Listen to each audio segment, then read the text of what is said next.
Salom, inoyat va tinchlik.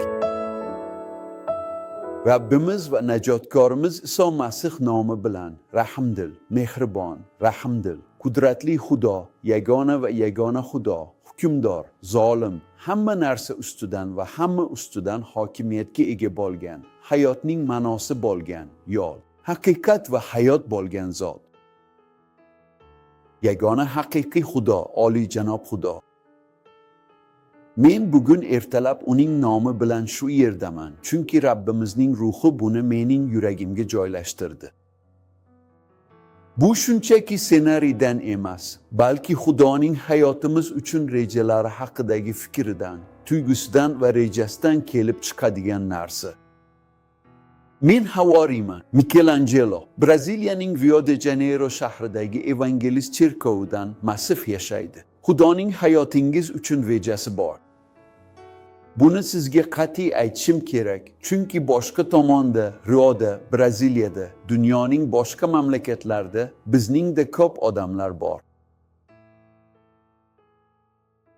Global miqyosda inoyat missiyasi yaqinlashmoqda va o'zini butunlay yo'qolgan his qilganlar bundan aziyat chekishadi. Bu xuddi qorong'u tunnel ichida bo'lishga o'xshaydi. Go'yo hayotda hamma narsa sodir bo'layotgandek, lekin odam qayerga ketayotganini yoki nima bo'layotganini aniq bilmaydi. Balki ba'zilaringiz osmonga qarab, Xudo hali ham menga g'amxo'rlik qiladimi deb o'ylagandirsizlar. Xudo men haqimda o'ylaydimi? O'rtasida. Yer yuzidagi 8,5 milliard aholidan Xudo men haqimda, siz haqingizda o'ylaydimi? Shunday qilib, bugun men sizga juda oddiy, ammo hayot uchun juda muhim bo'lgan va hayotga bo'lgan qarashingizni o'zgartirishi mumkin bo'lgan va o'zgartiradigan narsani aytib bermoqchiman. Xudoning siz uchun rejasi bor. Rabbimiz Iso Masihning mukammal rejasi bor. Va bu Xudoning rejasi, shuning uchun biz bu yerda tasodifan emasmiz. U Xudo tomonidan hatto tug'ilishimizdan oldin ham yaratilgan. Biz tanada mavjud bo'lishimizdan oldin, biz allaqachon ruhda mavjud edik. Bizning asl kimligimiz shundaki, biz tanada yashovchi, his-tuyg'ular va ruhga ega bo'lgan ruhmiz. Bu ruh yaqinda yaratilmagan. Muqaddas kitobda aytilishicha, u dunyo yaratilishidan oldin yaratgan. Va buni eng yaxshi tasvirlab bergan kishi muqaddas kitobdagi eng buyuk payg'ambarlardan biri bo'lgan payg'ambar Eremiyo edi. Eremiyo kitobining 1-bobining 4-7 oyatlarida aytilganidek, egamizning kalomiga qarang. Shunda egamiz menga shunday dedi: "Seni ona qornida shakllantirmasdan oldin bilgan edim."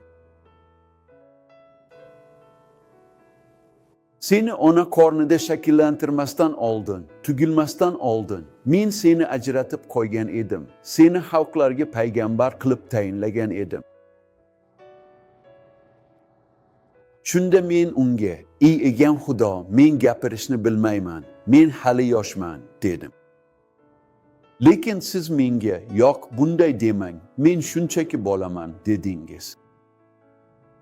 Chunki seni yuborgan har bir kishiga borishing kerak. Men senga nima buyursam, shuni gapirasan. Demak, bu so'z ajoyib. Chunki ba'zan odamlar, "Voy, men 70 yoshdaman, men 50 yoshdaman, men 20 yoshdaman", deyishadi. Lekin aslida Xudo tomonidan yaratilgan ruhimiz dunyo yaratilishidan ancha oldin yaratilgan. Bu bizning haqiqiy kimligimizdir. Endi payg'ambar nima deganiga qarang. Rabbiy aytadi: "Seni bachadonda shakllantirmasdan oldin men seni bilardim, tug'ilishingdan oldin seni ajratib qo'ydim." Shunday qilib, muqaddas kitobda aytilishicha, biz tanada mavjud bo'lishimizdan oldin Rabbimiz bizni allaqachon bilar edi va u allaqachon tariximizni, hayotimiz uchun yo'l xaritasini tuzib chiqqan edi. chunki u siz gapirasiz, bashorat qilasiz, dedi va sinab ko'rdi. U yo'q deydi, lekin menda yo'q, qanday gapirishni bilmayman. Yo'q deb ayting, ketyapsiz, chunki men sizga aytayotgan odamman. Xo'sh, bir nechta narsalar. Bu yerda biz juda qiziqarli narsalarni aniqlashimiz mumkin. Avvalo, Xudoning hukmronligi. Chunki egamizning kalomi shunday deydi: seni ona qornida shakllantirmasdan oldin bilgan edim. Shuning uchun bizni onalarimizning qornida yaratgan Xudo edi. U bizni onalarimizning qornida shakllantirdi. Shuning uchun biz onamizning qornida bo'lishimizdan oldin Xudo bizni allaqachon shakllantirgan edi. Xo'sh, buni sizga aytib berish men uchun juda qiziqarli, chunki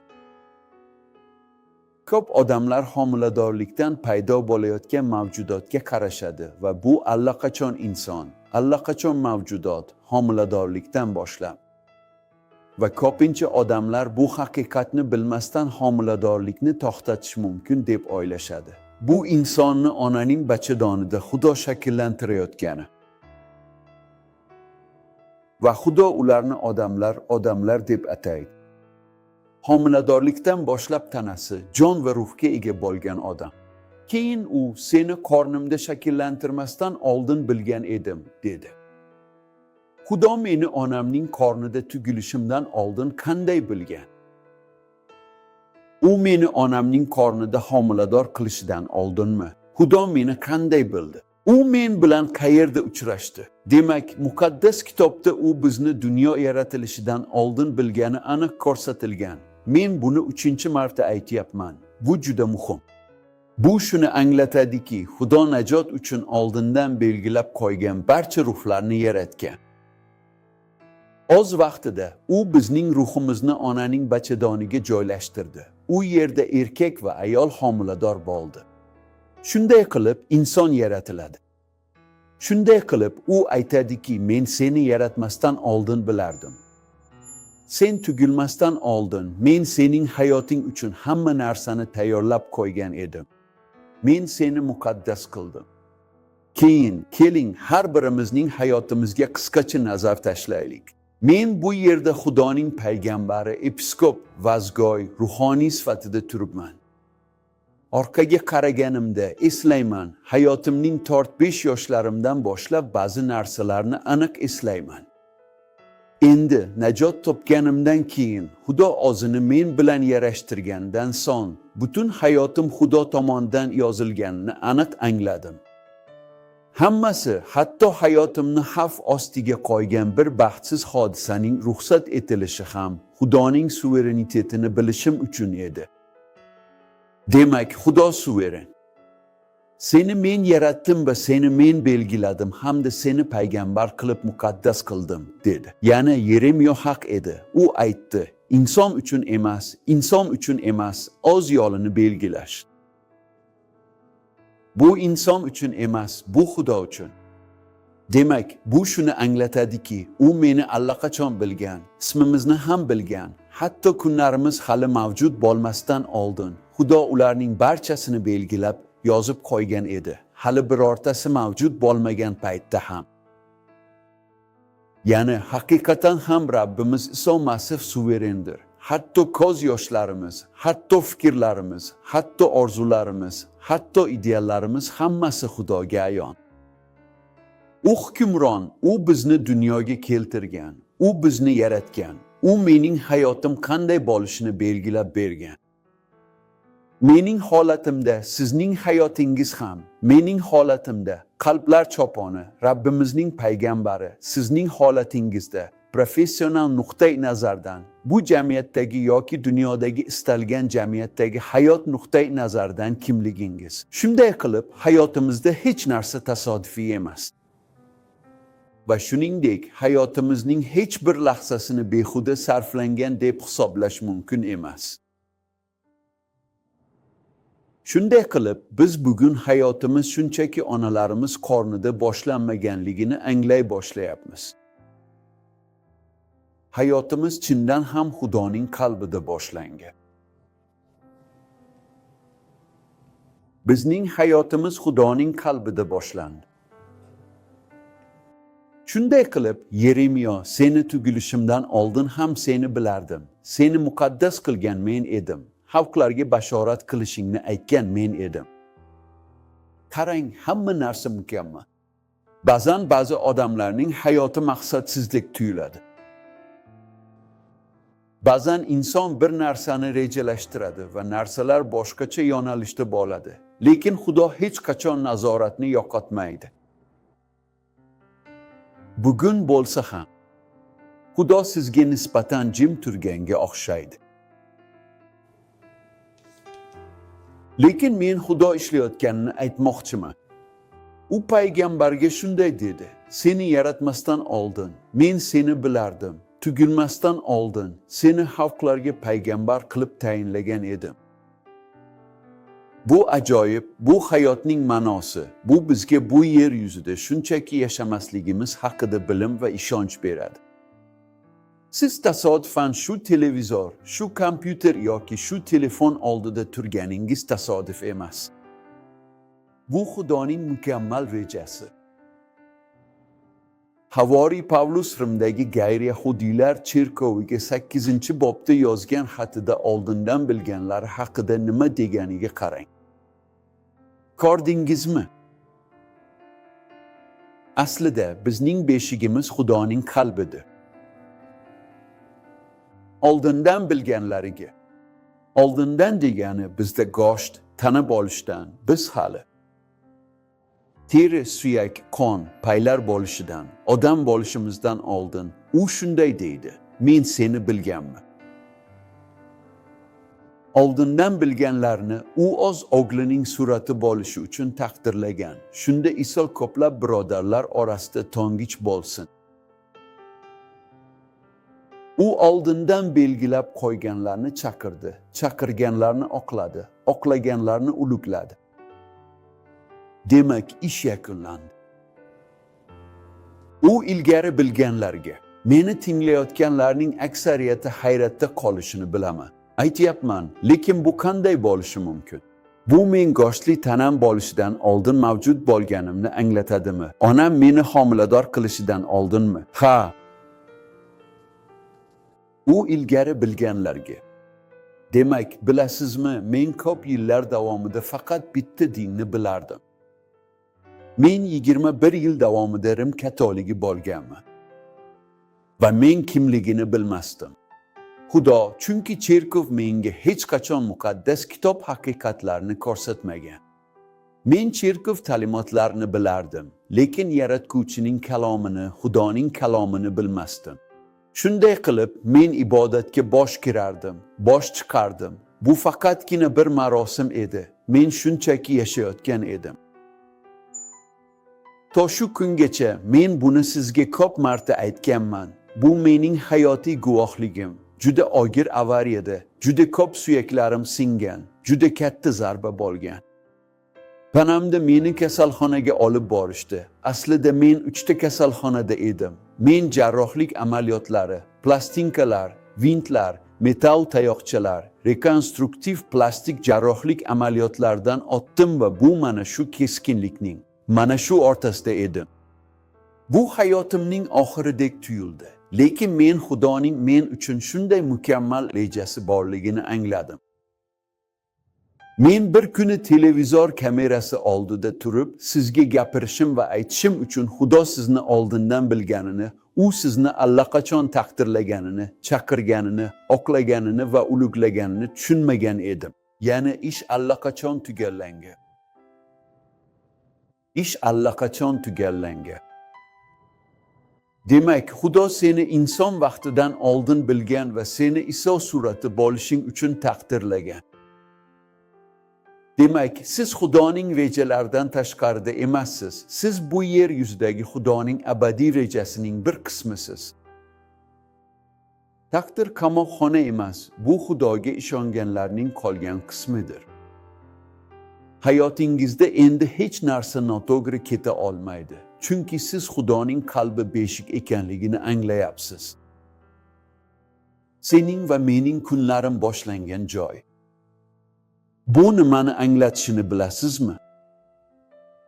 Kelajagingizning egasi borligi, kelajagingiz, ertangi kuningiz sizniki emasligi. Kunlaringizni belgilash sizga bog'liq emas edi. Xudo, hayotimiz egasining ismi, hukmdor Rabbiyning ismi, bizning Rabbimiz va najotkorimiz Iso Masihdir.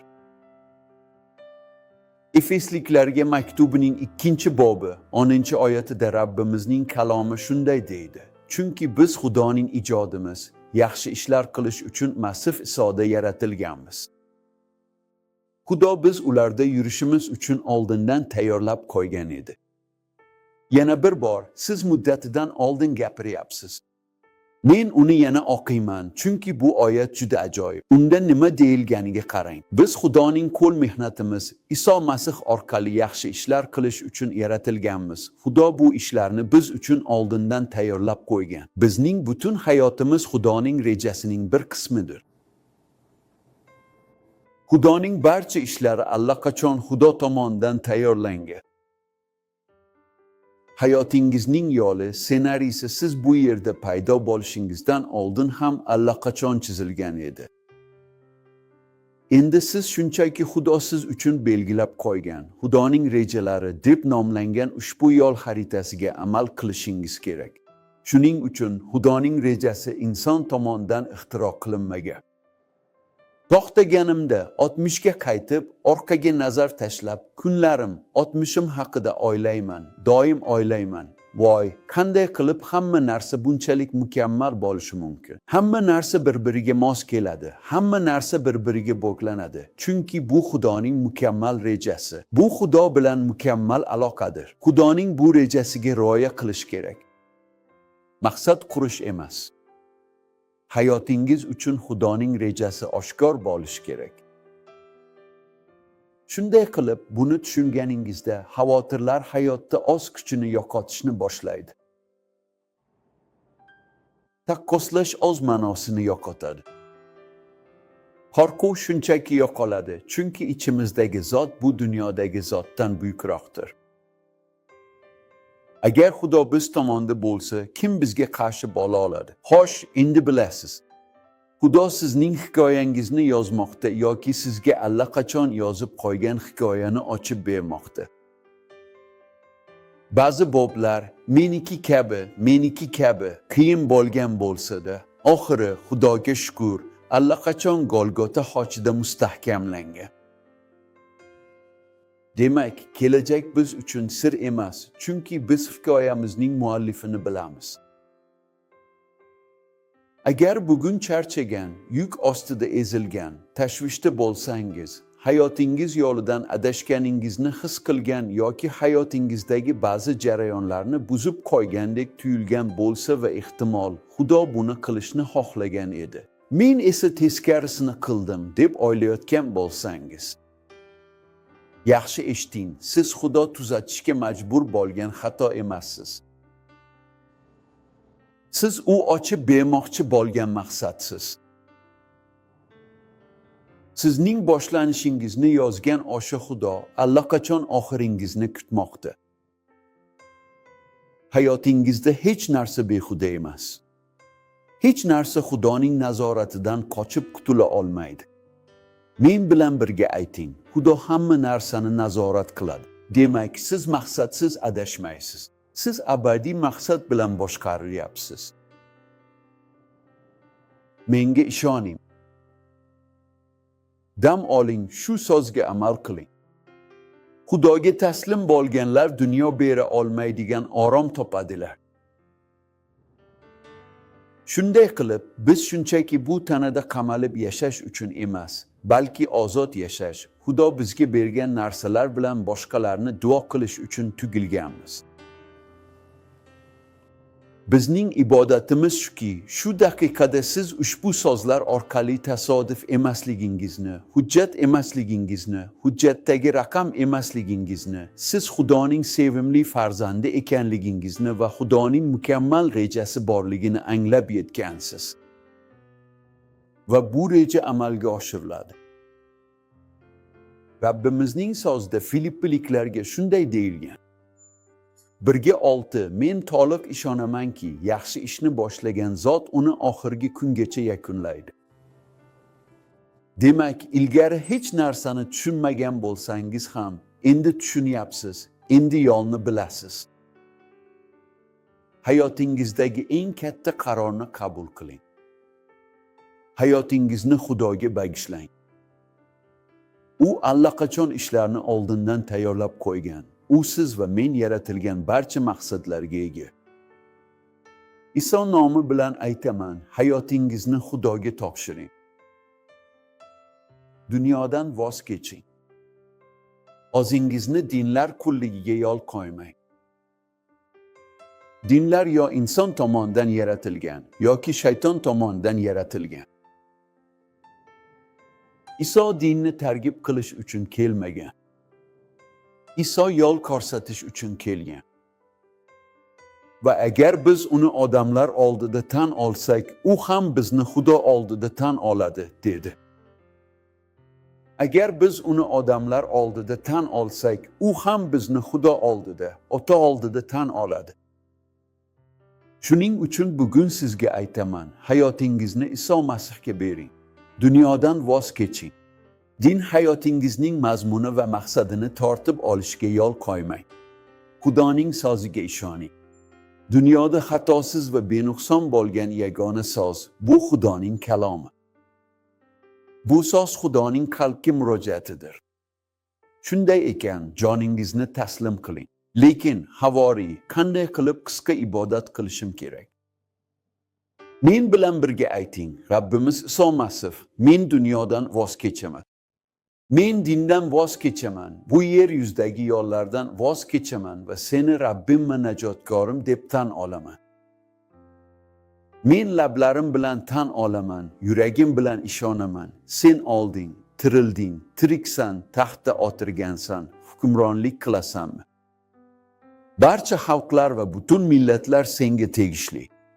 Men o'zimni senga topshiraman va aytaman, Iso, sen mening Rabbim, mening najotkorimsan. Demak, siz Xudoga ishonishni tanladingiz. Siz albatta allaqachon tanlangan eng yaxshi yo'lni tanladingiz. Bugun Xudo o'rnatgan aloqaga qarang. U reja tuzdi. Siz buni bilmas edingiz. Keyin Xudoning payg'ambari kelib sizga rejani yetkazdi. Siz uni qabul qildingiz. Siz Xudo bilan yarashdingizmi? Va endi muqaddas kitobda aytilishicha, oldindan belgilangan, chaqirilgan, oqlangan va ulug'langan. Hatto abadiyligingiz ham kafolatlangan. Allohga hamd va shon sharaf bo'lsin. Bugun ruh chuqur gapirgani va Rio de Janeyroda, Braziliyada va butun dunyoda ko'plab odamlarning hayoti Rabbimiz Iso Masihga bag'ishlangani naqadar ajoyib. Va albatta bizning global miqyosimiz. Gratia Missions 14 tilda ijtimoiy tarmoqlarda butun dunyo bo'ylab tarqalmoqda va men bu odamlar uchun Xudoga shukr qilaman. Ular allaqachon butun sayyoramiz bo'ylab bizning xizmatimiz bilan ushbu fikr-mulohazalarni yaratmoqdalar. Bizda aloqa telefon raqamlari bor. Rioda 5521 91 427 yoki Cherkov 5521 3017 9999 raqamiga qiling. Biz bilan bog'laning, siz iymon ibodatini olasiz, cherkovimizdan kitob olasiz va siz aloqaga ega bo'lasiz. Haqiqiy xizmat bilan, muqaddas kitobga asoslangan xizmat bilan, Xudo oxir zamon uchun Iso nomi bilan yuksaltirgan xizmat bilan.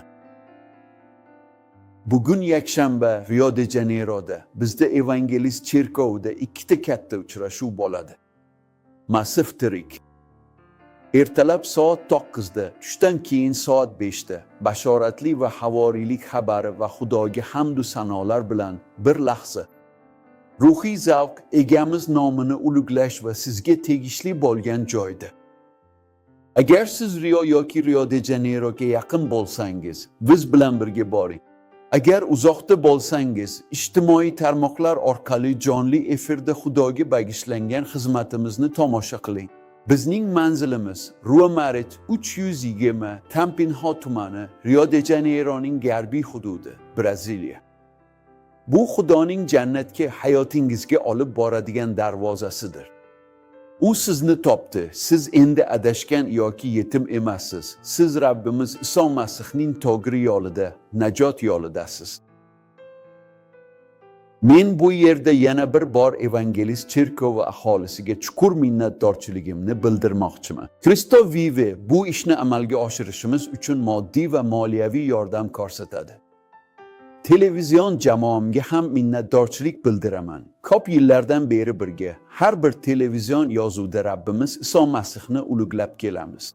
Shuningdek, Xudoga xizmat qilish uchun o'zini butunlay bag'ishlagan ba'zi insonlarga minnatdorchilik bildirmoqchiman. Toki Xudo ulug'lansin va Rabbimiz Iso Masih butun dunyoda tanilgan. Rodrigo Ambrosio va Fabiana Ambrosio uchun samimiy minnatdorchiligim va quchoqlashimni bildiraman. Rio de Janeironing Baixada de Fluminense mintaqasidagi Villa Emil Mesquita shahridagi turbo bozorlardan minglabgacha kalomni ulug'laydigan va shohlikni ulug'laydigan bu Rabbimizning muborak juftligi. Aziz do'stim Renato Villarenjo, Trudy Riches, bizning zinzani, ular Iso Masih cherkovi xizmatlari bilan birga hayotlarni ko'tarish, najot berish va hayotlarni qutqarishda sabab bo'lib kelmoqda. Barchangizga baraka tilayman. Bugun bizga qo'ng'iroq qiladigan, mana men Xudoning bir odamining sozini eshitdim, haqiqatni tushundim. Endi qaysi yo'ldan borishimni bilaman va men ham urug' sochib yordam bermoqchiman deb aytadiganlarning barchasiga ham baraka bo'lsin. Ushbu vazirlikda buni amalga oshirish bo'yicha ko'rsatmalarimiz ekraningizda aynan shu yerda. Bu sharaf uchun katta rahmat. Menga bu yerda deyarli yarim soat vaqt o'tkazib, hayotimiz va Xudo, sizning hayotingiz va Xudo o'rtasida aloqa o'rnatish va almashish sharafini berganingiz uchun tashakkur. Juda qoyil, barchaga iliq quchoq, inoyat va tinchlik. U Rabbiydir. Uning rejalari mukammal. Inoyat va tinchlik.